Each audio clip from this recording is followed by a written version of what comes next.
আসসালামু আলাইকুম। আমি এখন বানাচ্ছি দারুণ মজার একটা চিচিঙ্গা ভাজি, একদম অন্য রকমের, কিন্তু খাইতে যে কি মজা একবার বানায় খাইলেই বুঝবেন। তৈরি করা কিন্তু খুবই সহজ।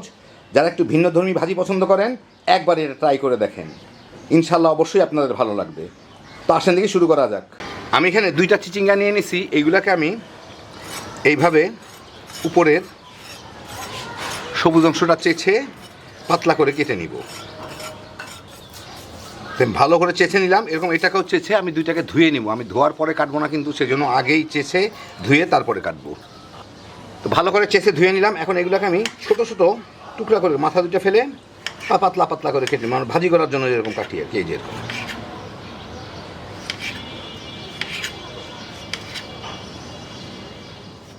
আমি এখানে কড়াই একটু তেল গরম করে এর মধ্যে 2টা ডিম ভেজে নিব।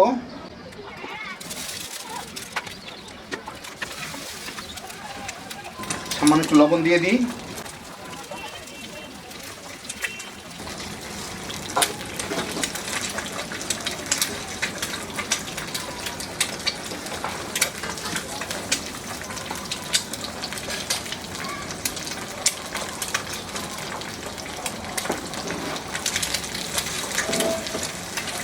এগুলোকে ছোটো ছোটো টুকরা করে ভেজে নিব।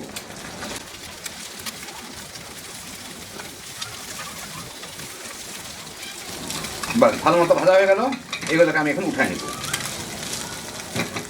আমি চুলায় 3 টেবিল চামচ তেল গরম করে এর মধ্যে বড় সাইজের 3টা পেঁয়াজ একটু মোটা করে কাটছি, ওগুলা দিয়ে একটু ভেজে নিব। ক্যারামেল করে নেবো। পেঁয়াজটা বাদামি করব না, যাতে হালকা একটু নরম হয়, একটু বাদামি দাগ লাগে। আর আরেকটা জিনিস, এটা অপশনাল, কেউ দিলে দিতে পারেন, এটা কিন্তু টেস্ট শতগুণ বাড়ায় দিবে। পেঁয়াজ ক্যারামেল করার সময় এর মধ্যে সামান্য একটু চিনি দিলে পেঁয়াজের ক্যারামেলটা ভালো হয় এবং টেস্টটা খুব ভালো হয়। আমি দিয়ে দিলাম, কারণ চিনিটা গড়েই ক্যারামেল হয়ে যাবে, পেঁয়াজটাকেও নরম করে ফেলবে। তাহলে পেঁয়াজ আর বেরেস্তার মতো হবে না, কিন্তু ক্যারামেল হয়ে যাবে খুব সুন্দরভাবে। 3-4 মিনিট ভেজে পেঁয়াজগুলো একটু নরম হলে, একটু হালকা একটু বাদামি আভা লাগছে, এটাই যথেষ্ট। বাকিটা ভাজার সময় হয়ে যাবে। এর মধ্যে কয়েকটা কাঁচা মরিচ, লাল মরিচ দিয়ে দিব টুকরা করা। ওগুলা দিয়ে একটু নাড়াচাড়া করে নেব। মরিচগুলো একটু ভাজা হলে ফ্লেভারটা ভালো আসে। এই আধা মিনিটের মতো ভেজেই এর মধ্যে আমি এগুলো ধুয়ে রাখছি, মানে কেটে রাখছি, ধুয়ে কাটছি, ওগুলা দিয়ে দিব। লবণ দিয়ে দিব, দিয়ে এখন এর সাথে এটাকে একটু ভেজে নিব আর কি।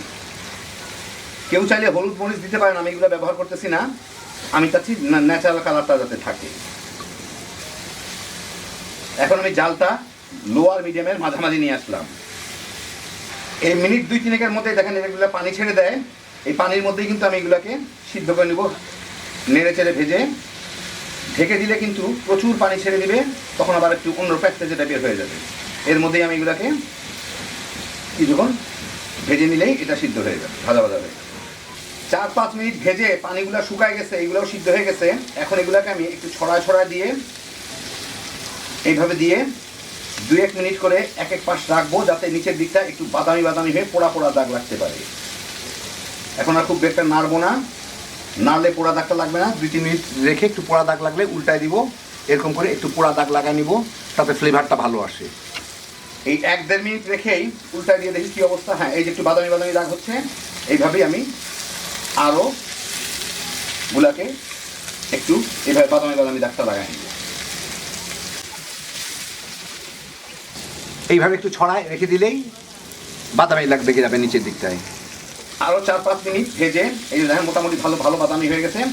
এখন এর মধ্যে আমি এই ডিমগুলা দিয়ে দিব, যে ডিমগুলা আমি ভেজে রাখলাম, দিয়ে এর সাথে একটু ভেজে নিব মাখায়। এই মিনিটখানে ভেজে নিলাম। এখন আমি চুলাটা বন্ধ করে দিই।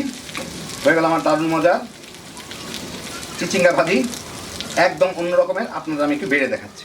তো এই দেখেন হয়ে গেল আমার দারুণ মজার চিচিঙ্গা ভাজি ডিম দিয়ে, একটু অন্য রকমের। খাইতে যে কি মজা একবার বানাইলেই বুঝবেন।